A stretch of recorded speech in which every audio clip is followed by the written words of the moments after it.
So news that would normally shape the whole world, right, keeps happening and happening so quickly that it's not getting processed. So it's like bash, bash, bash, bash, bash. Your sort of globalist masterminds of the media and social media, they are getting smarter.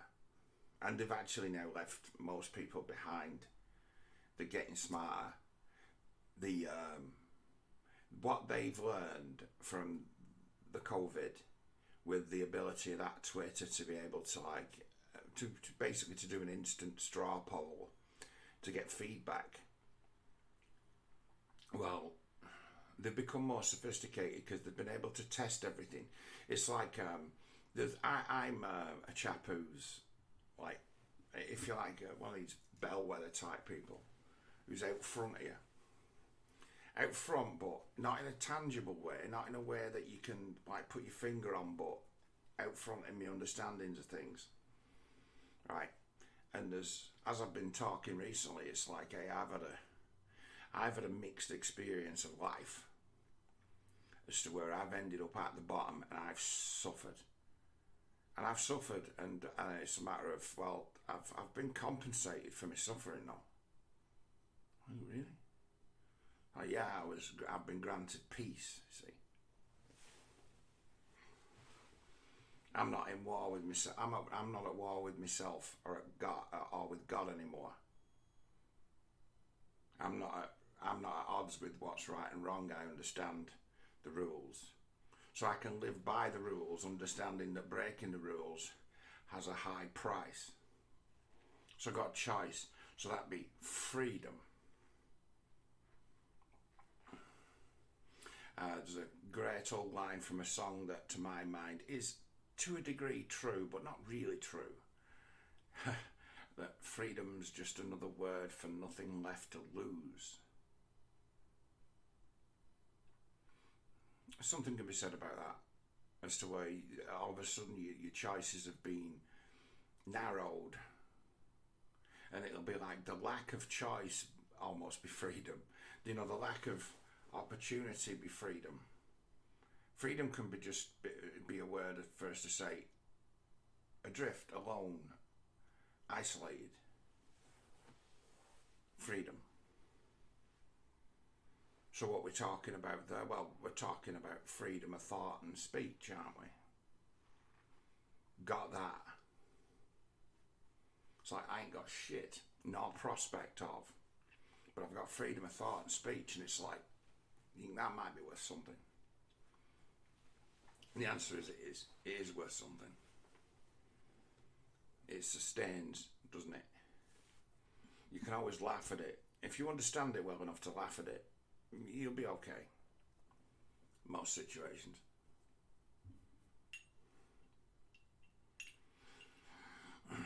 But I looked at that Trump thing where they've raided, the FBI have raided, and then they've kind of kept stum and left it open to speculation as to what might be going on. But there's an overall message that can be truly understood as to say, we can just come and bust in if we want.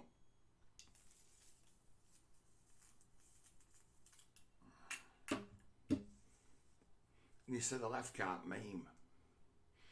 It's like, the left can't meme. It's like the left are the master of the living meme. Their meme is they'll send 30 FBI agents to raid your ass with a warrant. That's their meme. And it works on many different levels. It works on a lot of different levels. The flat out one being the over and arching dog whistle to the powerful to say our side are above the law. You guys got you right here.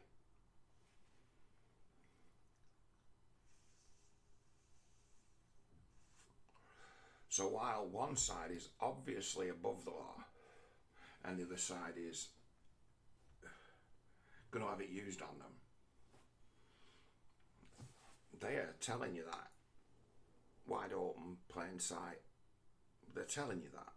Where we can't be touched, but you can be.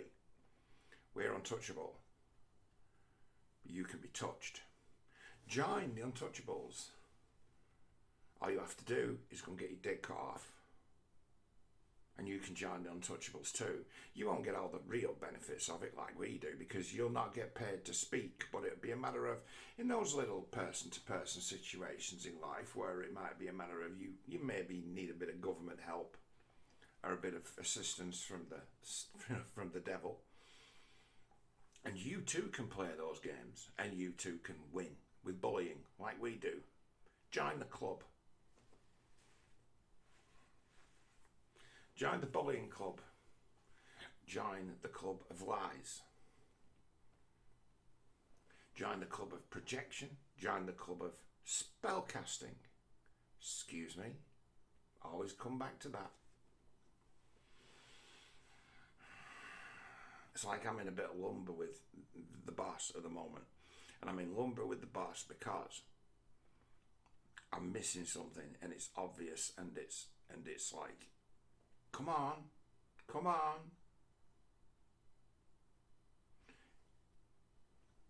You know this.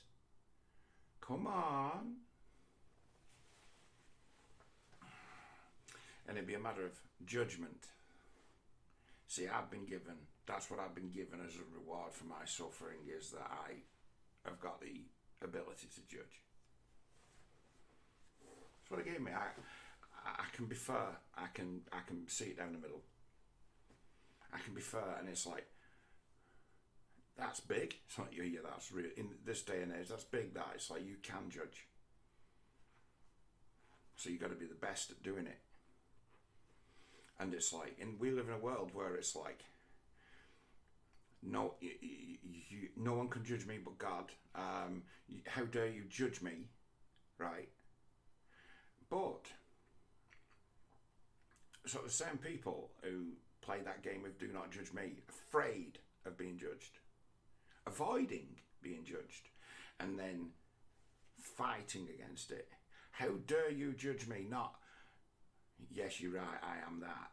I'm guilty of what you say. So what? Which is a fair enough answer. No, theirs is, how dare you judge me? Not the objective good or evil of the act or the intent, nothing like that. How dare you judge me? Who are you to judge me?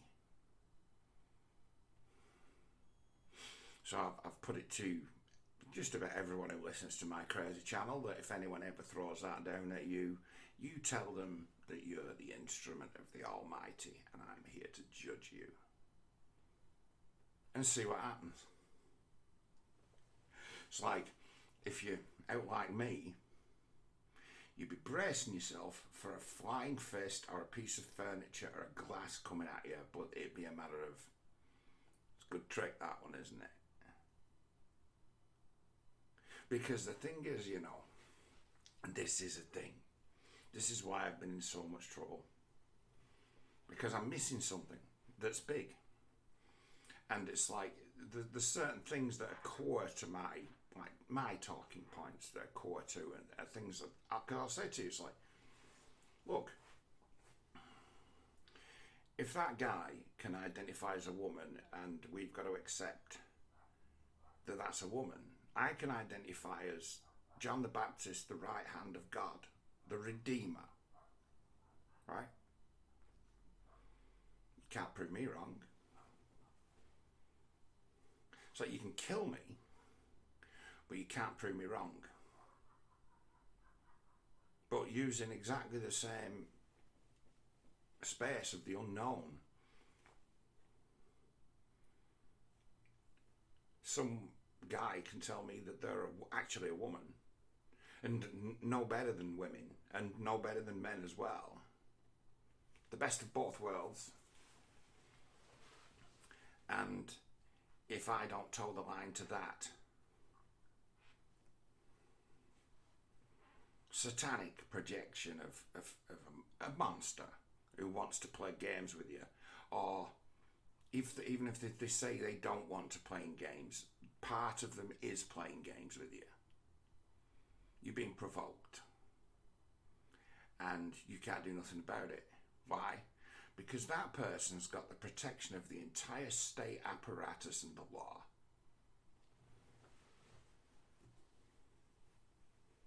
You can kill them.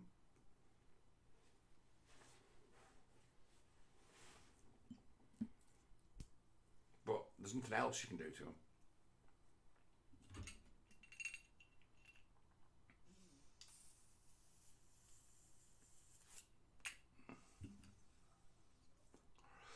That's protected status in the law given to someone who self-identifies as something that cannot be proven to be true.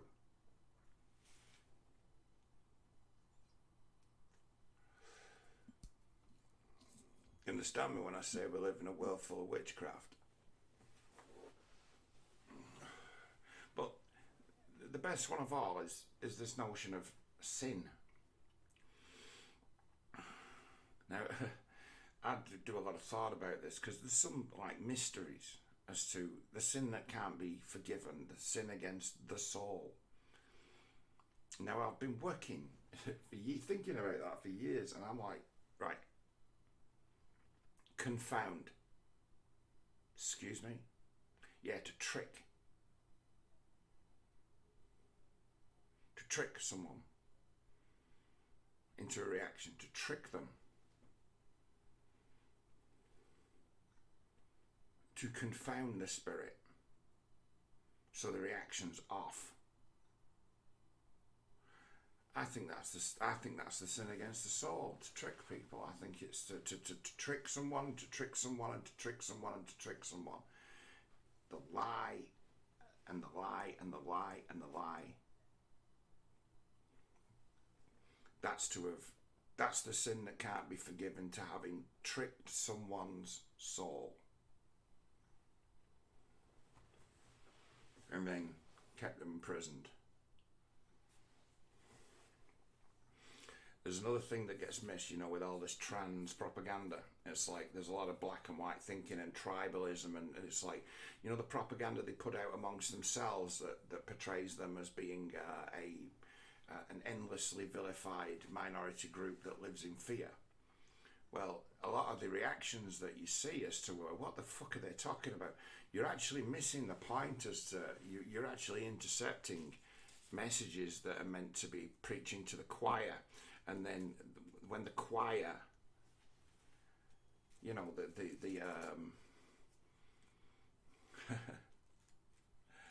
when the congregation comes at you, they're saying shh. Saying, this is our church, this is our service, we're being fed our daily hate. How dare you get in the way?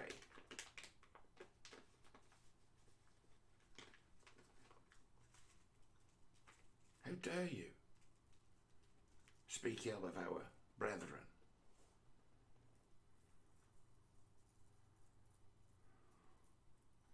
But their great sin is projection. It's something that is so obvious that I've missed it for so long. It's like to label one with one of these isms. You're racist. Someone doesn't know you. They've just decided they don't like your tone. They think they know what's coming and they judge you racist. But they don't know you. That's mind reading, isn't it? That's playing God without judgment. It's judging without judgment. It's an absurdity. And then when that person on the other end of that, what is a verbal attack? It's the same as calling someone the N-word. It brings forward a spirit of indignation that might see you fucking murdered for it. And rightfully so. Like, you accuse me. You, who doesn't know me, who would just look at me and listen to a few things I said and make a summary judgment that I am some great, what would be, it's a funny thing, it's like you'd have to be to live as a kind of racist, as they would describe it, would be to have the world slam at the door in your face at every turn, and your own idiocy make you your own worst enemy as well at the same time.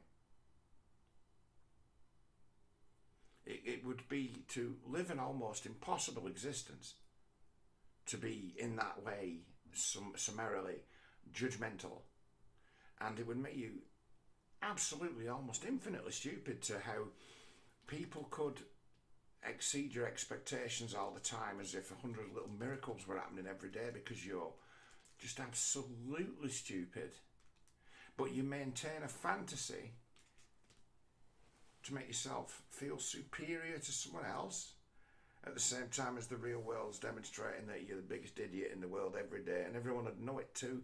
It's like there's not so many people can exist that way.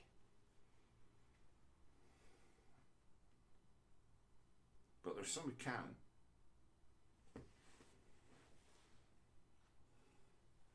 But they're the ones who are going around calling everybody racist. And they get away with it. And the law's on their side. And because people are ignorant to just how ruthless people can be. Because it's a funny old thing, you know. To my mind, people who ain't shit, right? They kiss people's asses all the time. You know, I've had that put to me before. You know what? I've tried to reach out in the past to people and they're like, well, if you showed some more respect. Like, you want me to kiss your ass? Seriously? You want me to kiss your ass? I don't even know you.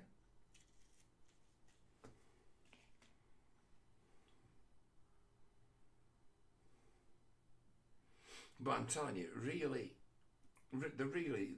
the worst people are those. It's like arse lickers. Because to some people, they're absolute cowards and arse lickers. And then to others that they can get away with bullying, they're absolute tyrants. But the guy at the bottom who's being bullied by the fucking tyrant would talk to the guy at the top who does nothing but get his ass licked by the same guy and say, this guy's abusing me. And he'd be, oh, come on. He's the nicest fella in the world.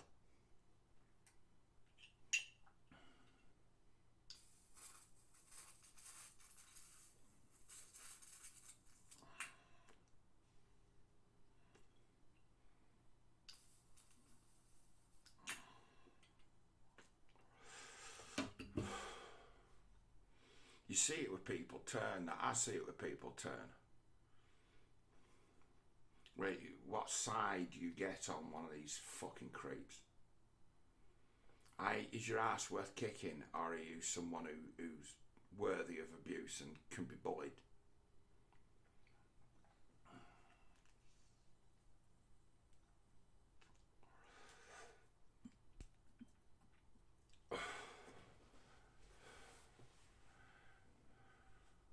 Is there anything more gotcha than that racism? Gotcha. I mean, like that question, because it keeps getting thrown out, that thing now, doesn't it? That loaded question, provocative question, that, do you still beat your wife? Well, to bandy that racist about, they'll ask you to disprove that smear. Well, prove you're not. How can I? It's impossible. It's a magic weapon. Magic. Can't be thought. You can't think your way out of it. And if you try and act your way out of it, which is what your instinct's telling you to do, you go to prison for it. You get punished for it. And the old society will come down on you and call you something and decide you something. And that'll be the end of you getting anywhere with anyone.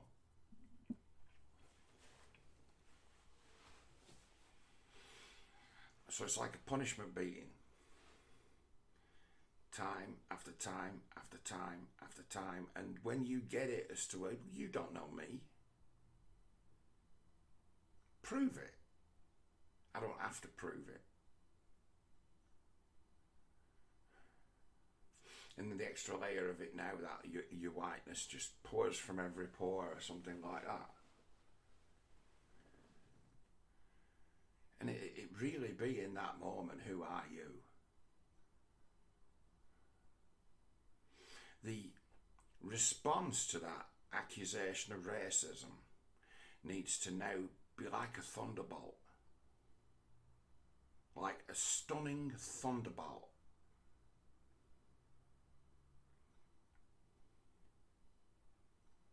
It's that simple. It's like, when levied at you, that I can't, you're mind reading and you're making a judgment, you're playing God, you are lording over me with magic. The correct response to that would be as to hear my roar. Like, to throw down against that accusation straight up as to say,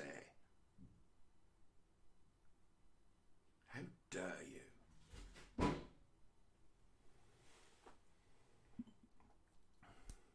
You know, if there was a time where things moved on as to where the person who levied that accusation would face such an immediate penalty as to them be shouted down and shamed, they might stop doing it.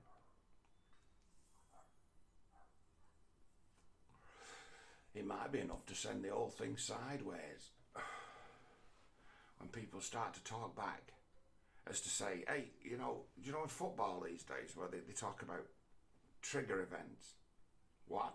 Yeah, they do. There was a thing that happened last week, I noticed, against United, and everyone else noticed it as well, apart from the club, I think. And it was, I've known this for a long time, it's like teams in the league have all sat round together and they've decided that Harry Maguire's fucking shit. And they target him, they pick him off, they highlight him. They're like, well, if any defending needs to be done, we'll make sure that he's the guy who has to do it. What? It's like, yeah, you can pressure a defender, you can make sure, you can pick your own defender. If you're a forward, you can pick your own defender to play off, and it's like, oh, I'll play off him. I'll mark him. I'll make sure that he's the guy who's occupying me because I fancy myself against this guy. Have you seen him? He's fucking terrible. But they did something else Brighton last week. Every time that Fred got the ball, they just rushed him. So much so they took him off at half time. It was so obvious. They rushed him. And their trigger event was, right, everybody sit back, but when he gets the ball, everybody attack. 1-0, 2-0. It's like we work him and then we work Maguire. 1-0. We work him and then we work Maguire. 2-0. So they've highlighted them. They target them for abuse. And they be called clever for it, because it's part of what football always was. Attack the weakest part of your opponent's team. Give them enough rope to hang themselves with. Take as little chance as possible, risking the greatest reward by tricking our opponents to playing a game they don't want to play in an area they don't want to play in.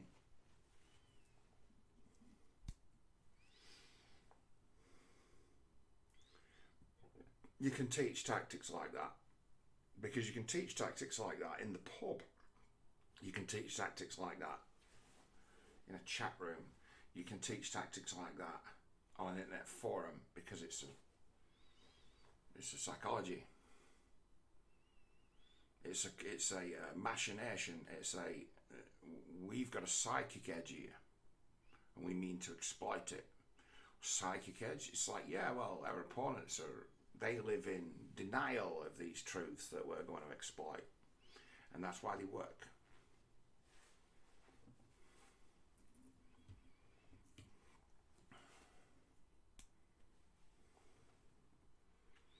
we have to start to look at that accusation as to where someone throws down as mansplaining, racist, so that be seen as a trigger event, that be seen as prang, bang. Oh, so you're a mind reader, are you? What else do you know?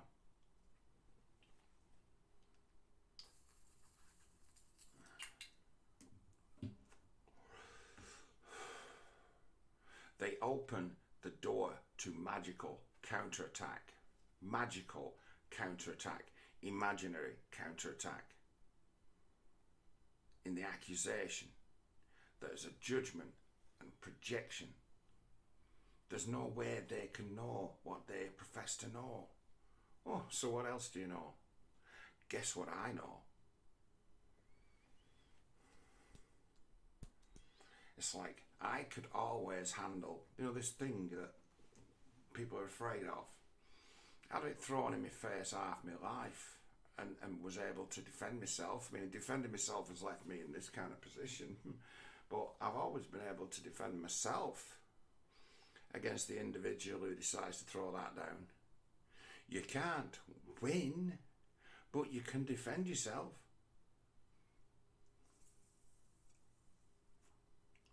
There's no such thing as racism. What there is cunts who reach for imaginary weapons.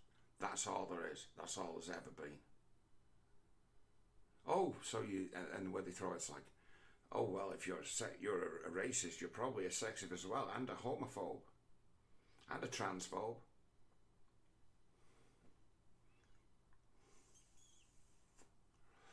Funny how the things all fit together as to where this, it'd be better as to say, this be the arsenal of weapons we accuse you of reaching for as we reach for them to attack you. We're accusing you of using the weapons that we're now beating you with. It's like the repercussion has to increase in volume as to where that should be seen as a trigger and an opportunity to counterattack in an absurd space, in an unreal space, with anything you like, because we're all psychic now, aren't we? We all know things that are unknowable about each other. It's like we are very, very close to either the end or a breakthrough that happens like that. Most folk will say we're doomed. I'll say, yeah, we might be economically absolutely fucked, but we can win this war against these fucking evil Satanist fucking pricks, can't we? And the minions. We can win that. The only reason they've got a fucking chance is because of the internet. Why? Well, in real life, they'd probably get chairs smashed over their fucking heads. Because there's no... It's like there is laws against murdering and assaulting people. There's laws against it. Should make it illegal. Well, given... As I like to say, when push comes to shove, them laws never protected anyone from a fucking beating.